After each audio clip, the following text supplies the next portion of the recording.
신약성경 요한복음 20장입니다. 신약성경 184페이지입니다. 예수께서도 이르시되 너희에게 평강이 있을지어다. 아버지께서 나를 보내신 것 같이 나도 너희를 보내노라. 이 말씀을 하시고 그들을 향하사 숨을 내쉬며 이르시되 성령을 받으라.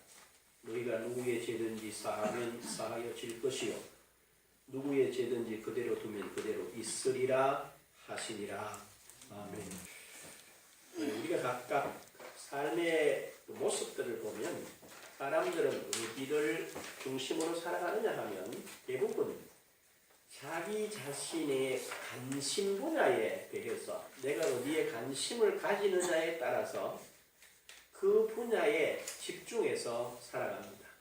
그래서 우리가 이렇게 이야기를 하다가 보면 열심히 이야기를 하고 있는데 열심히 들은 줄 알았는데 그 사람이 조금 있다가 다른 말을 하는 경우가 있습니다. 그래서 옛날에 어른들이 그렇게 비유를 하셨죠. 시큰 장사집에 가서 울었어요. 조상이 난 집에 가서 울고 나서 하는 말이 누가 죽었노? 한다는 거죠. 그 말은 뭐지요? 그냥 이렇게 휩쓸려 간다 이 말이에요. 관심이 없다는 이야기예요. 그리고 우리 지난주에 점심을 먹으면서 애들은 깜짝 놀라면서 아 그렇구나. 우리 박 집사님 하시는 말씀이 지금까지 우리 밥 먹은 그릇이 이렇게 시커먼거리게 먹었는지 나는 이제 알았네. 그렇게 이야기를 하더라고. 아, 그렇구나. 밥을 먹으면서도 그릇 색깔을 한 번도 생각해 본 적이 없고 밥만 먹었구나. 이게 단순한 이야기 같은데 가만히 생각해 보면 아하, 관심이 없는 일에는 내 손에 있고 들려주고 내가 사용해도 뭐한다? 아무런 감각이 없다. 이게 어디에도 신앙생활을 하는 내 일상에도 그대로 적용이 됩니다. 오늘 본문에서 보게 되면 예수님께서 부활하신 후에 제자들을 찾아오셔서 그들에게 하신 말씀이에요. 그런데 사실은 이 내용을 자세히 읽어보면 예수님이 제자들에게 찾아오셔서 이 말씀을 하신 자체가 우리가 생각하는 것보다는 훨씬 더 다른 놀라운 은총이라는 것이 첫 번째 사건이에요. 여러분이 아시는 대로 예수님께서 예루살렘을 향해서 올라가시면서 이렇게 말합니다. 이제 인자는 아버지께서 약속하신 대로 예루살렘에 올라가서 서기관들과 장로들에게 넘겨져서 죽음을 당할 것이다. 그리고 3일 후에 살아나서 너희보다 먼저 갈릴리로 갈 것이다. 라고 말씀하시면서 예루살렘을 향해서 올라갑니다. 그런 무거운 마음으로 올라가시는 주님과 같이 간다면 제자들도 어떻게 되겠어요? 마음이 조금 무거워야 되겠지. 아니야, 죽는다는 말이 뭐야? 저분이 평상시에 죽은 사람을 우리 눈으로 볼 때 나사로를 살리고 야이로의 딸을 살리고 나이성 가부의 아들을 살리고 왕의 신하된 아들이 죽었다고 그랬는데 아니다 라고 살리셨던 분인데 죽는다니 이 무슨 말이야? 하고 생각하고 가야 된단 말이에요. 그런데 제자들은 지금 어떻게 올라갑니까? 자기 스승은 죽으러 간다고 그러는데 가장 가까이 있었던 야고보와 요한이 또 엄마가 와서 하는 말이 선생님 이번에 올라가시면 우리 아들 하나는 우정성 하나는 자정성 시켜주세요. 이렇게 말합니다. 전혀 지금 스승이 또 주님이 어떻게 왜 올라가는지는 전혀 관심 없이 자기들 관심으로만 생각하는 거예요. 더 재밌는 건 그 이야기를 듣는 제자들이 뭐라고 그럽니까? 아니 말도 안 돼. 우리 주님이 돌아가시는데 무슨 말이야? 이렇게 해야 되는데 오히려 그 일을 가지고 어머니를 시켜서 주님한테 자리를 달라고 한다니 말이 되냐? 하고 그 형제를 비난하고 자기들은 어떤 자리에 앉혀줄까라고 하는 것에 대해서 서로 다투고 비난하는 거죠. 그러니까 제자들의 관심과 예수님의 관심은 전혀 별개라는 거예요. 그리고 그걸로 끝나진 않죠. 어떻게 합니까? 죽기까지 따르겠습니다 라고 맹세했던 사람들인데 오히려 막상 그 문제 앞에 딱 다가서니까 다 도망가 버리고 또 도망간 사람 말고는 따라간 사람들은 뭐였어요? 사람들 앞에서 공개적으로 나는 그걸 알지 못한다. 오히려 뭐라고 하면서 저주하면서 맹세하기까지 하면서 모른다고 부인하더란 말이죠. 이라면 이게 참 어때요? 이런 사람들 다시 만나고 싶겠어요? 안 만나고 싶겠어요? 다시 안 만나고 싶겠죠. 그런데 놀랍게도 어떤 이야기를 하느냐 하면은 바로 이런 사람들, 전혀 관심 없는 사람들, 그리고 당신은 돌아가시러 간다는데 자기들 어느 자리 차지할까라는 사람들, 그리고 죽기까지 같이 하겠습니다가 맹세해놓고도 오히려 반대로 맹세하고 3번, 4번 모릅니다 라고 도망가는 사람들, 전혀 희망이 있는 사람들이 없는 사람들이에요. 희망이 없는 사람들이요. 그런데 부활하신 주님께서 바로 이와 같이 전혀 희망이 없는 사람들에게 뭐 했다는 거예요? 찾아오셨다. 이게 바로 뭐냐?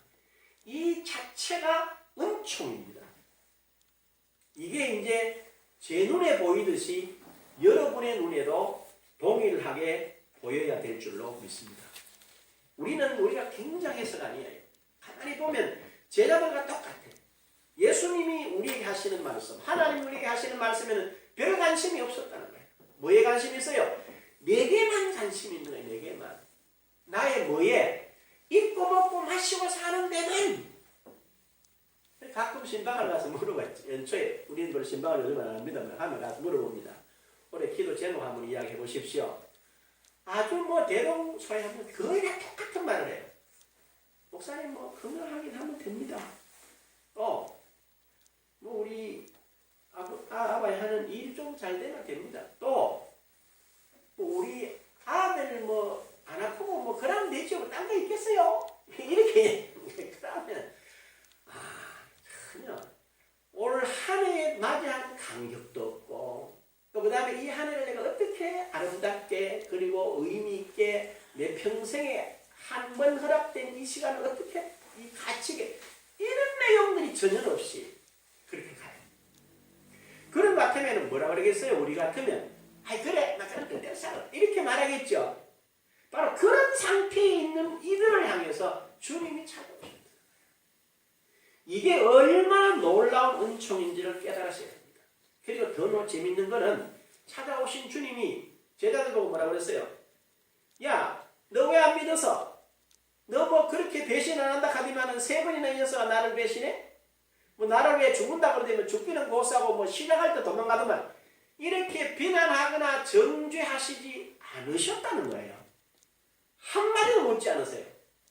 단지 한번 그러신 누가 보고 왜 내 말과 선지자들을 잊어버리고 믿지 않았냐? 라고 한번 하세요. 전체 모임에서. 그리고 오히려 베드로 같은 사람은 저 디베레오 바닷가에서 만나서 뭐라고 그럽니까? 베드로가 예수님을 3번 부인했거든. 그리고 마가복음 보면 맹세하여 이르기를 결단코 모른다 이렇게 말했단 말이에요. 그 사람하고 질문을 이렇게 하세요. 시몬의 아들 너나 사랑하니? 한번 제가 주님 사랑하지요? 또 물어요. 시몬아 나 사랑해? 예. 또 물어요. 그랬더니 마지막에 뭐라고 그래요? 근심하여 이르되 그렇습니다. 아니 책망을 하면 오히려 나을 텐데 그렇죠? 사랑하니? 라는 질문에서 굉장한 충격을 받아요. 바로 이와 같은 상태에 있는 것이 제자들의 모습인가? 그렇지 않다는 누구의 모습이라고요? 바로 저와 여러분의 모습입니다. 그런데 누가 찾아왔어요? 부활하신 주님이 찾아오셨다. 찾아오셨는데 첫 마디가 뭐예요? 오늘 읽은 본문 여러분 21절을 보십시오. 예수께서 또 이르시되 너희에게 뭐가 있어라? 평강이 있을지어다. 그랬어요. 평강이 있어라. 그래, 네 가게 잘했다, 잘못했다, 내가 예수님 따랐다, 못 따랐다 그런 거 다 잊어버리라. 그리고 지금 나를 만났지. 이 상태에서 뭐 하라는 거예요? 평안한 마음을 가지라 라고 말씀하세요. 그리고 뭐라고 그러는지 아세요? 잘 보세요. 아버지께서 나를 보내신 것 같이 나도 너희를 보내노라 라고 말씀하세요. 지금 누가? 하나님 아버지께서 예수님을 보내신 것 같이 예수님 자신이 누구를? 제자들을, 오늘 저와 여러분들을 보내신다는 거죠. 이 말이 뭘 말하느냐? 예수를 보내신 하나님께서 그냥 보내세요. 가가 십자가 지고 죽고 부활해서 돌아오느라 이렇게 말씀하시질 않으셨어요. 뭘 하셨습니까? 공생애 동안 사역을 하시는 일에 모든 필요를 뭐 하셨어요? 행할 수 있는 모든 것을 공급해 주셨어요. 그 사실을 어디다 표현하느냐면요. 요한복음 5장 36절에 보면 이런 표현이 있습니다. 내게는 요한의 증거보다 더 큰 증거가 있으니 아버지께서 내게 주사 이루게 하시는 역사, 곧 내가 하는 그 역사가 아버지께서 나를 보내신 것을 나를 위하여 증언하는 것이요 라고 말했습니다. 당신이 행하시는 모든 일, 그 모든 일이 뭐라는 거죠? 하나님이 예수님을 보내신 증거라는 거예요.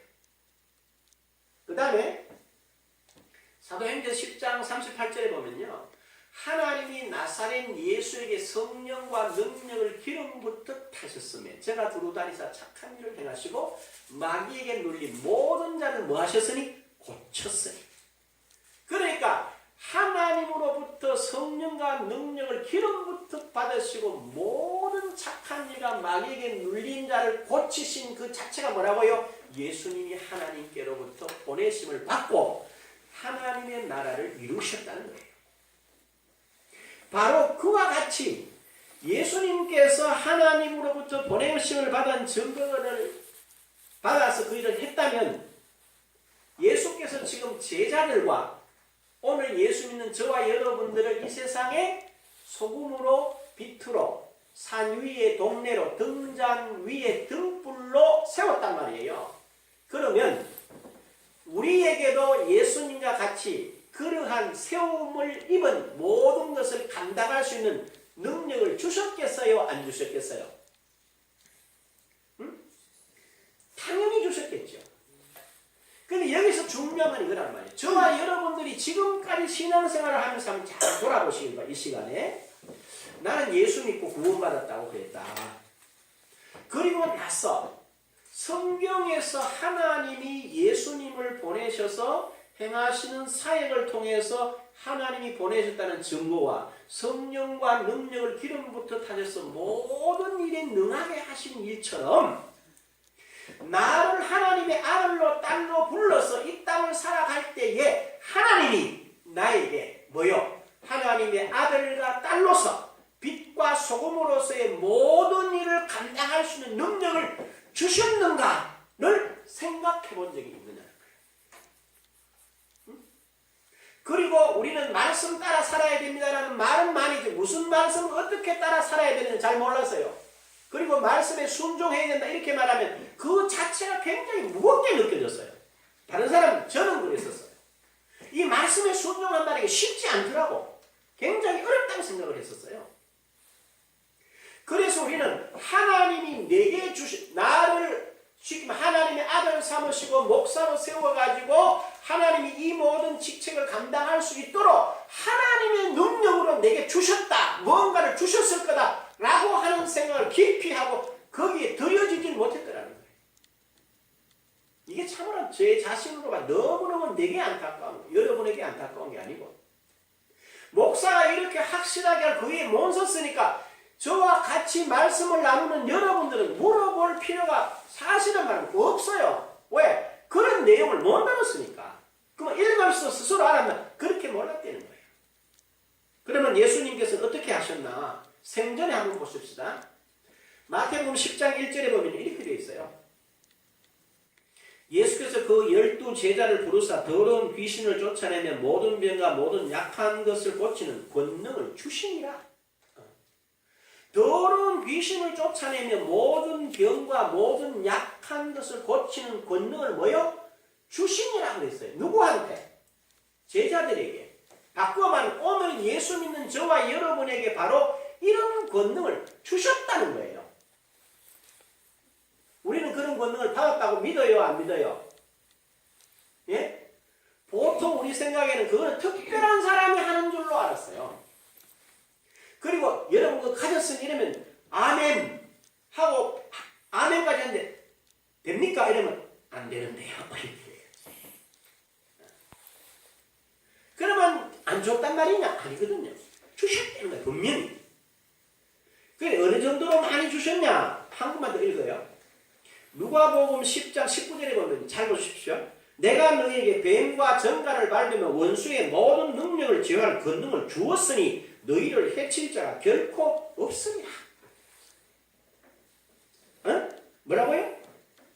내가 너희에게 뱀과 정갈을 밟으며 원수의 모든 능력을 제어할 권능을 주었으니 너희를 해할 자가 결코 없으리라. 이렇게 그러는 거예요. 그 외에도 많아요. 제가 쭉 보니까 너무너무 많아 성경 약속이. 그럼 요거까지 읽고 시간이 없어 이야기를 합시다.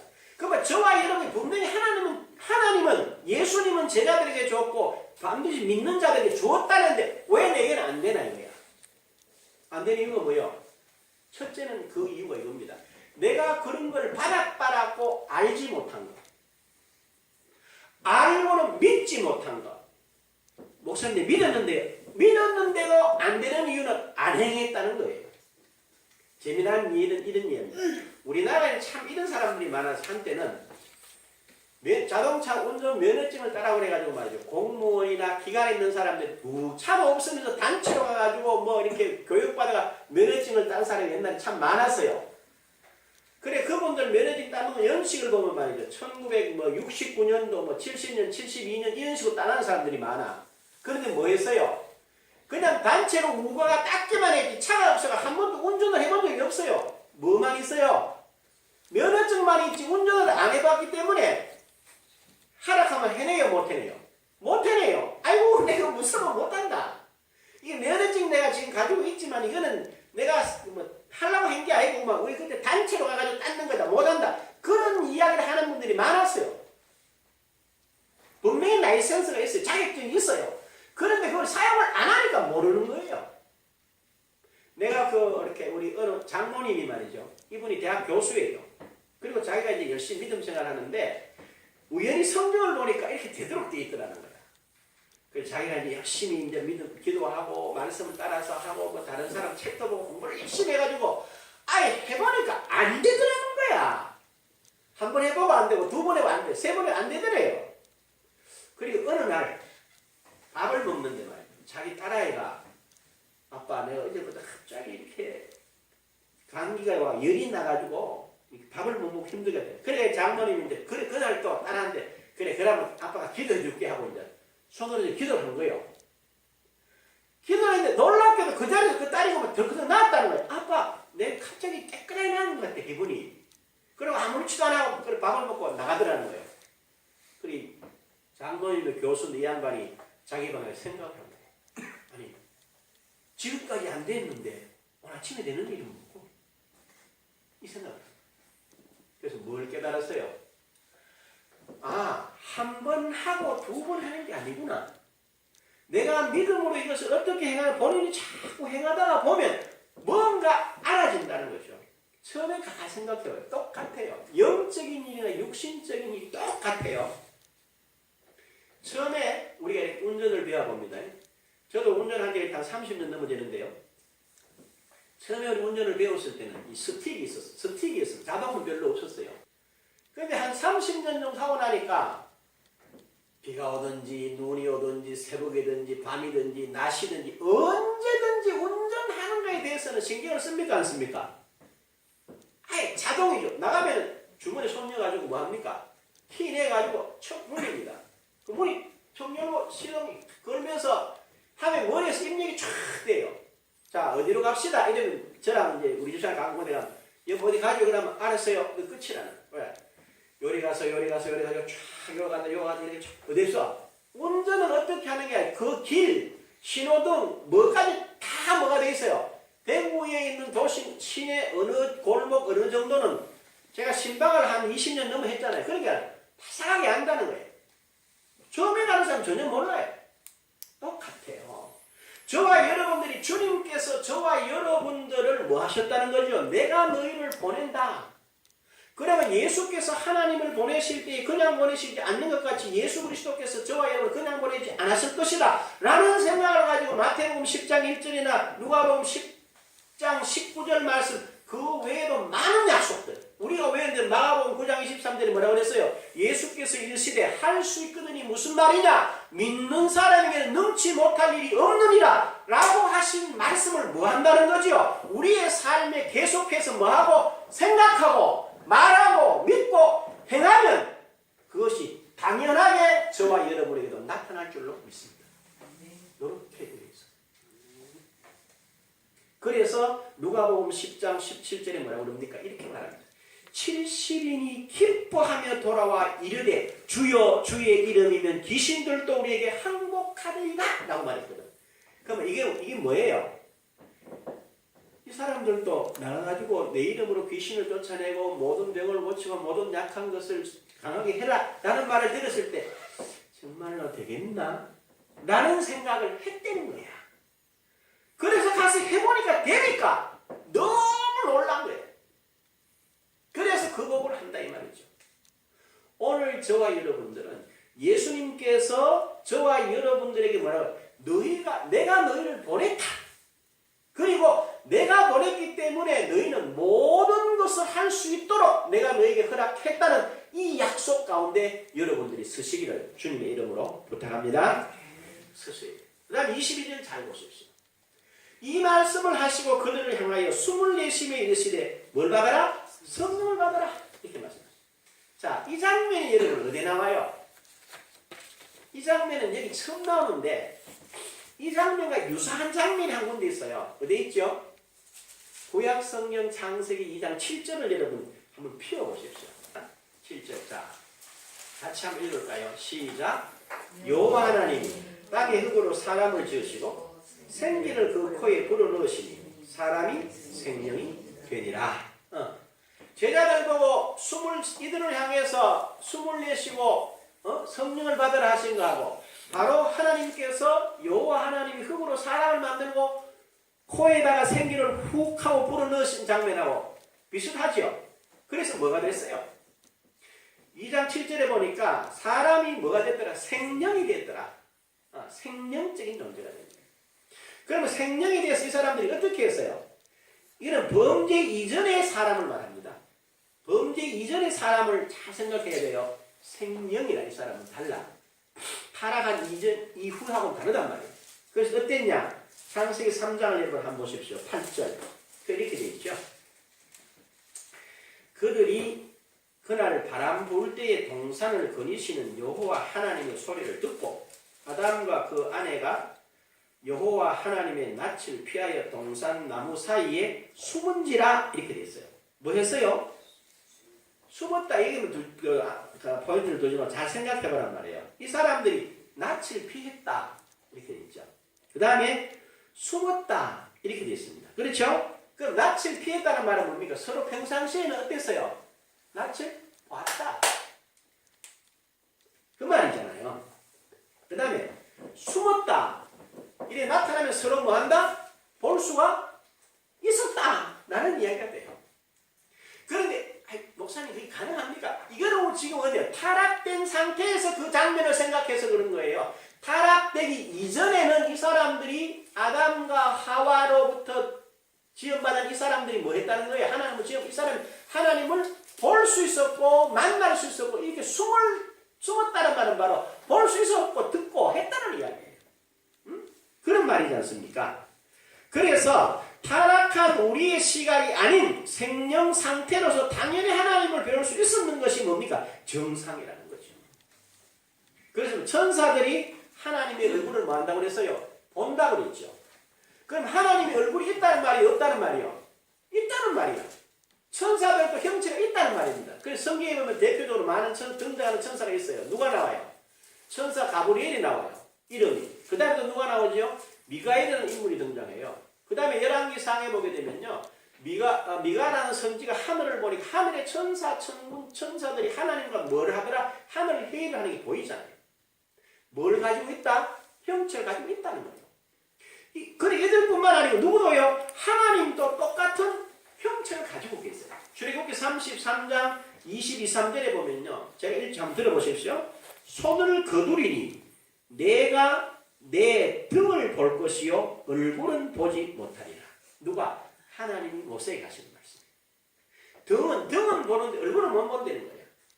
하도 한번 봅시다. 하나님 나 한번 보길 원합니다. 모세가 이랬더니 하나님이 하신 말씀. 아니야, 내 얼굴 보면 나 죽어. 그래서 너는 뭘 봐라? 내 등을 볼 수는 있지만 얼굴은 못 본다. 라고 해서 보여주신 거죠. 이처럼 타락한 이후에도 하나님의 형상이 있고 천사의 형상이 있다는 걸 보여줬는데 타락 이전의 사람들은 당연히 하나님과 만나고 그와 대화하고 보고 듣고 실제로 생활을 했다는 거예요. 그래 창세기 3장 10절을 여러분 다시 한번 보십시오. 이렇게 되어 있습니다. 이르시되 내가 동산에서 하나님의 소리를 뭐하고? 듣고 내가 뭐 했으므로? 벗었으므로 두려워하여 숨었나이다 라고 말합니다. 분명히 보고 듣고 서로 대화했던 그런 상태인데 내가 범죄함으로 해서 부끄럽고 두려워서 숨었다는 거죠. 이것이 뭡니까? 타락 이전의 형상에 살았던 사람들의 모습, 에덴에 살았던 모습이요. 이게 우리가 그 마음에 원하는 본래 모습이다 이 말이죠. 우리 사람의 본래 모습. 자, 그런데 그러면 지금은 우리 어떤 상태냐 이 말이죠. 분명히 예수님께서 성령 받으라 이렇게 말씀합니다. 지금은 우리는 우리의 심령 속에, 그러니까 우리의 영 속에, 예? 어떻게 되어 있어요? 고린도전서 3장 16절에 보면 너희는 너희가 하나님의 성전인 것과 하나님이 너희 안에 계시는 것을 알지 못하느냐.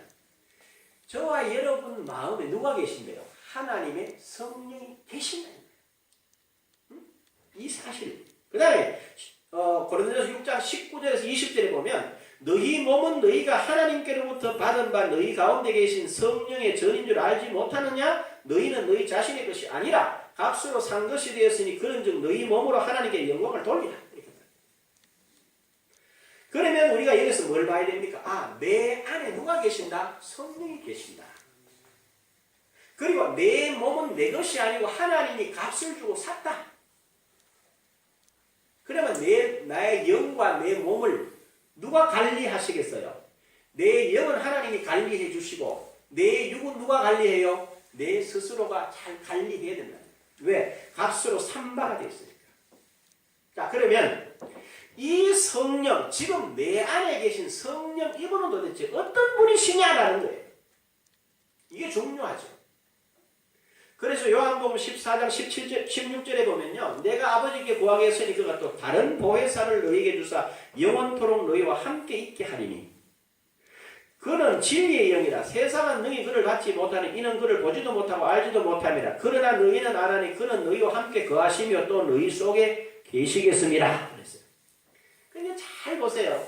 16절이 굉장히 중요한데 여기서 성령을 가리켜서 뭐라고 그러냐면 또 다른 보혜사라고 하신다는 거죠. 또 다른 보혜사.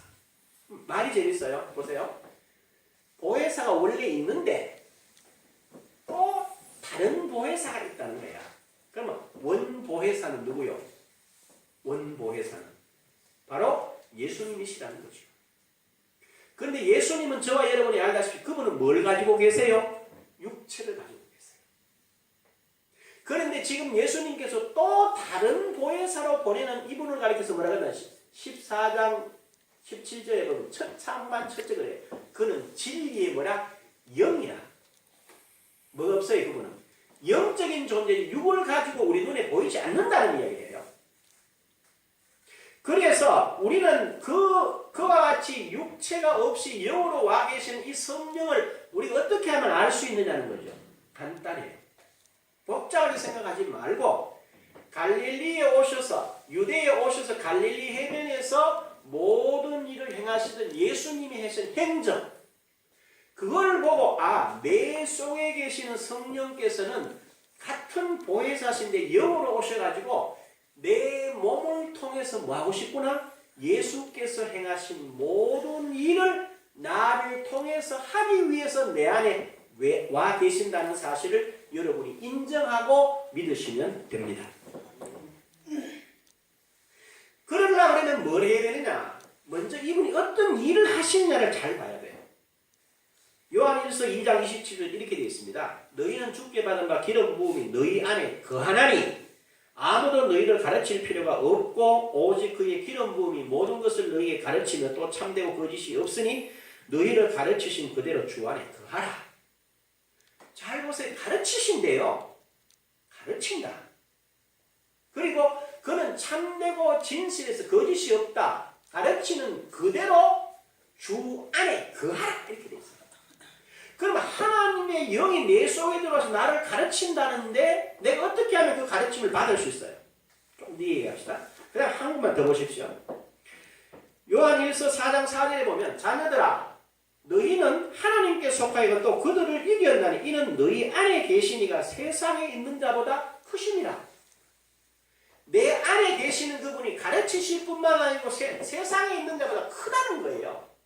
자, 그렇다면 우리가 이분을 어떻게 하면 이분과 우리 같이 승리의 삶을 살 수 있냐는 거예요. 간단해요.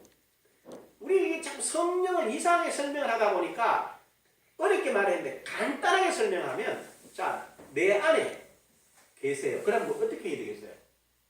모시면 돼요. 1차적으로 모셔야 돼요.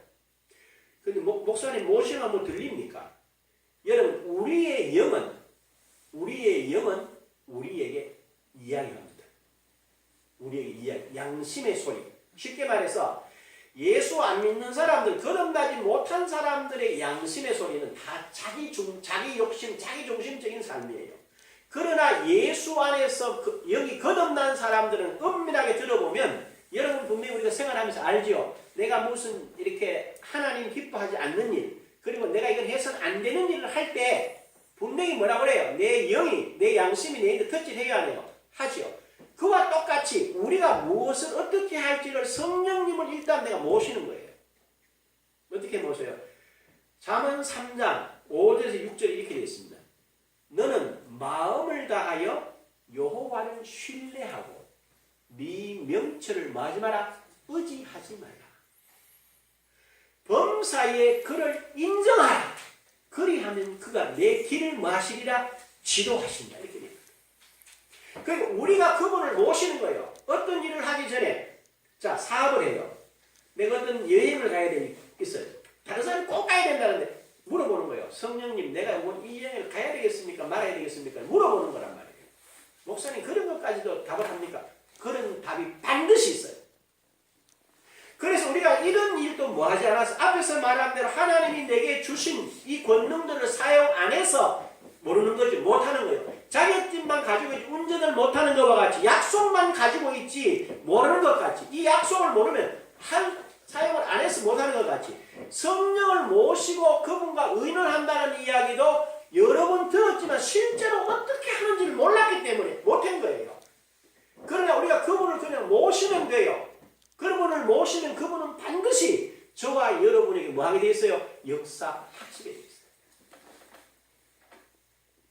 네, 결론부터 조금 말씀을 드릴게요. 그래서 우리는 바로 그분을 내 삶에 모시고 내가 의논하면 그분이 인도한다는 사실에 여러분이 쓰시기를 바랍니다. 그 다음에 오늘 읽은 본문 요한복음 20장 23절 다시 한번 돌아가 보십시오. 이렇게 되어 있습니다. 너희가 누구의 죄든지 사하면 사하여질 것이요 누구의 죄든지 그대로 두면 그대로 있으리라 하시니라 이렇게 말했어요. 그런데 사실 여러분 이 본문을 읽으면요 이 말씀에서 제자들과 우리들은 말이죠 굉장히 충격적으로 들으셔야 돼요. 잘 생각해 봐야 됩니다. 마태복음 9장 1절에서 7절, 그 다음에 마가복음 2장 5절에서 7절, 그 다음에 누가복음 5장 20절에서 21절, 7장 48절에서 49절에 보면요 뭐라고 그러냐, 하나님 외에 누가 감히 죄를 사할 수 있느냐고 예수님께서 죄를 사하죠. 중풍병자의 죄사함을 받았으니 평안히 가라고 말씀하셨어요. 기억나죠? 그 다음에 한 여인이 예수께 와서 머리 이렇게 향유를 붓고 자기 머리로 예수님 발을 닦고 그랬어요. 그 여인을 향해 예수님이 내 죄사함을 받았느냐고 말씀하세요. 이 두 사건에서 서기관들과 바리새인들이 신랄하게 이렇게 변한 아니 하나님 외에 감히 누가 죄를 사한단 말이냐라고 말해요. 사실이 하나님 외에는 아무 죄를 사할 수 없는데 성육신하신 예수, 무고한 예수께서는 죄를 사하시고 중풍병자를 고치시고 그 여인에게 평안으로 선포하셨어요. 그래서 그 일이 이루어졌어요. 그런데 말이죠. 우리가 이런 부분에서 분명히 깨달아야 될 것은 뭐냐 하면 이런 겁니다. 그러면 도대체 저와 여러분이 어떤 존재냐는 거야. 예수님께서 저와 여러분 보고 너희가 누구 죄든지 사하면 사해질 것이고 누구 죄든지 그대로 두면 그대로 있답니다. 그러면 저와 여러분이 도대체 누구란 말이에요? 이게 여러분 그냥 이렇게 이런 게 아니고 잘 생각해. 아니 하나님만 하실 수 있는 일을 예수께서 하셨고 도대체 그 시대나 오늘 우리도 이해할 수 없는 일인데 주님께서 우리 보고 제자들 보고 가서 너희가 누구 죄든지 사하면 사해진다. 누구 죄든지 그대로 두면 그대로 있다. 이거는 세상은 좀 생각하나. 그러면 하나님이 하실 수 있고 예수가 하실 수 있는 일을 네 보고 할 수 있단다. 그럼 너는 누구냐? 이렇게 물으면 조금만 생각 있는 애들 알아들을 수 있는 말이에요. 나를 누구라는 거예요? 바로 하나님 같은 역할을 하라고 예수 같은 역할을 하라고 세웠대요. 그래서 예수님께서 요한복음 14장 12절에 이릅니다. 내가 진실로 진실로 너희에게 이르노니 나를 믿는 자는 내가 하는 일을 그도 할 것이요 또한 이보다 큰 일도 하니 이는 내가 아버지께로 가니니라. 저는 거기에서 예수께서 지금까지 몸담고 이 땅에서 행하셨던 그 자리에 누구를 세웠다는 거예요? 바로 믿는 저와 여러분을 그 자리에 세웠다는 거예요. 그래서 모든 걸 다 맡겼다는 거예요. 그리고 모든 걸 당신이 가지셨던 동일한 권능을 주셨다는 거죠.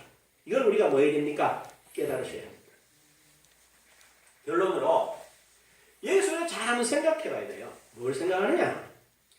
예수님께서 생전에 하신 말씀 그리고 부활 후에 하신 이 말씀이 과연 아멘 맞다 이렇게 받아들이고 나는 앞으로 여기에 들여져야지 이런 결심이 여러분에게 서느냐 이 말이에요.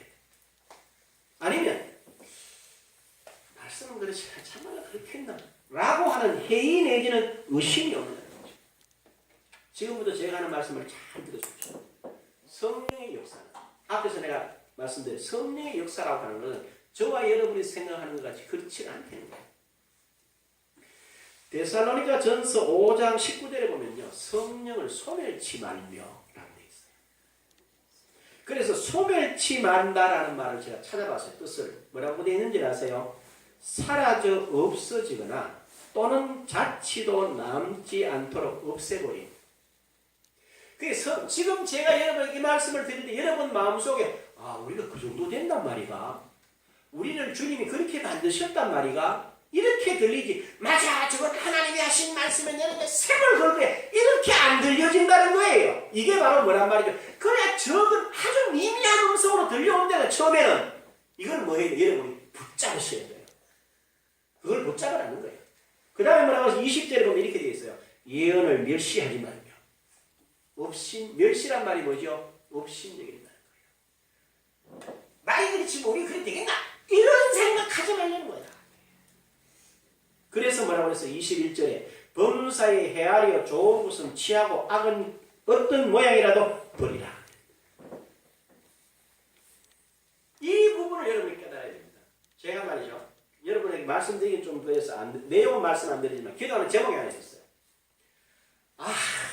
빨리 이게 결과가 나타나야 돼. 결과가 안 오는 게 나한테 내 개인의 문제인데 새벽 1시 한 40분 좀 되는 이럽니다. 아니 괜찮다니까 이래도 괜찮다니까. 그렇구나. 그랬었구나. 그래 아침에 너무 기분이 아주 미명이잖아요. 너무 행복해서 일어났어요. 일어나서 3시 50분까지 이렇게 말씀을 묵상하고 기도하고 있다가 다시 잡고 다시 일어나 왔는데요. 그렇다 이렇게 깨달으신 거죠. 여러분 한번 돌아보십시오. 지금까지 저와 여러분의 삶을 한번 돌아보셔야 돼요. 어떻게 돌아보면 첫째, 우리 마음, 심령밭에 무엇이 심겨져 있느냐를 돌아보십시오. 뭐가 심겨져 있어요? 어떤 말씀이 나의 중심을 잡아주고 어떤 말씀이 나를 인도하시고 어떤 말씀이 지금 나를 지탱하고 발전시키고 있는지를 돌아보시란 말이에요. 목사님 나 그거 없는데요. 그러면 여러분은 뭐가 없어요? 뿌리가 없는 거예요. 뿌리가. 예수 안에 영접에서 거듭남은 있는데요. 뭐가 없어요? 씨앗이 없어서 그 덜렁 그냥 예수 믿는다는 것밖에 없는 거예요. 이런 것들 위해 쓰지 못했다는 거죠. 그런데 잘 보셔야 됩니다. 성경은 신자된 우리 개인, 가정, 자녀 교육 문제, 부부 관계, 그 다음에 부모 자식 간의 관계, 이웃 간의 관계, 그 다음에 행복한 삶, 평안한 삶, 형통한 삶, 풍요로운 삶, 건강하게 사는 것, 영생을 이 땅에서 누리는 삶, 부자로 사는 것, 영화를 얻는 것, 땅을 다스리는 모든 내용들이 성경에 완벽하게 있어요. 완벽하게 있어요. 그래서 베드로 사도가 이렇게 말해요. 베드로후서 1장 3절에 보면 그의 신기한 능력으로 생명과 병건에 속한 모든 것을 다 줬대. 그것은 우리를 자기의 영광과 덕으로서 부르신 이를 알므로만 가능하다는 거예요. 예수님을 제대로 알면 그 말이 가능하다는 거죠. 그래서 저는 결론으로 이런 말씀드리고 싶습니다. 하나님이 저와 여러분들에게 여러분 어떤지 아세요? 이런 것이에요. 하나님은 저와 여러분들에게 뭘 주시고 이런 차원이 아닙니다. 잘 보세요. 마태복음 5장 48절 이렇게 되어 있습니다. 그러므로 하늘에 계신 너희 아버지의 온전하신 같이 너희도 온전하라. 누구처럼? 네? 한번 따라 하실 거예요. 하나님은 나를 자신처럼 온전하시기를 원한다. 그게 가능하단 말입니까? 불가능하단 말입니까? 그게 가능하단 말이에요. 우리는 그걸 모르고 내 생각대로만 했다는 거죠. 그래서 저는 여러분들이 당부드리고 싶은 이 말입니다. 앞에서 말씀드린 대로 다시 한번 돌아가서 이야기하죠. 처음부터 완벽할 수 없어요. 무슨 일을 하든지. 옛날 어른들이 했던 지혜로운 말이 있죠. 천리길도 어떻게? 한 걸음. 천리길을 한 걸음부터 하는 겁니다. 그리고 씨 뿌리는 비유 주님 뭐라고 그랬어요? 씨가 뭐 해야 된다? 뿌리가 돼야 돼요. 그리고 뭘 내려야 돼요? 뿌리를 내려야 돼요. 여러분 심령밭에 말씀을 뿌리고 그것이 뿌리가 내리도록 늘 가꾸고 돌봐야 돼요. 뭘 돌봐요? 내 심령에 뿌려진 말씀. 어느 새벽에 제가 이런 감동을 주셔서 뿌리는 방법을 내가 가르쳐 줄 테니까 니 잘 해라. 예, 그랬어요. 첫째, 나를 새 피조물 되게 하셔서 감사합니다. 이 밥 먹다는 기도라. 항상 그리스도 안에서 이기게 하시니 감사합니다. 나의 연약함과 모든 병을 짊어지시니 감사합니다. 나의 하나님이 그리스도 예수 안에서 영광 가운데 그의 풍성한 대로 나의 영, 육혼의 모든 풍성을 채우시니 감사합니다. 그리스도께서 율법의 저주를 받아 나를 율법의 저주에서 해방시켜서 감사합니다. 그리고 이 밥처럼 이것이 네게 생명되게 하옵소서. 예수님 이름으로 기도합니다. 해라. 쉽죠? 그걸 1차적으로 씨를 뿌리래. 그렇게 고백하래. 이 고백, 이건 여러분의 삶을 그대로 적용해서 참으로 저와 여러분이 이 땅에 하나님의 생명탑을 놓아가시기를 주님의 이름으로 명합니다. 기도하십시다. 귀하신 아버지 하나님, 은총을 진심으로 감사합니다. 제자들 같이 우리도 우리 관심대로 살았어. 주님이 죽든 주님이 살든 그건 나와 별 관계없다라고 생각하는 일상이었습니다. 그런데 구원하시고 찾아오셨습니다. 나무라지 않았습니다. 그리고 그들에게 다시 주님의 자 아버지가 나를 보내시고 같이 새 생명 주시고 새 원세 입히셔서 보내셨습니다. 제자들에게 주신 것이 오늘 우리 거듭난 저들에게 주신 줄로 믿습니다. 이 말씀 우리 성도들에게 들려지게 하시고 씨 뿌리게 하시고 가꾸게 하셔서 30배, 60배, 100배의 생명의 결실을 이루고 가는 귀한 성도들 되게 하심을 감사드리며 예수님의 이름으로 기도합니다. 아멘.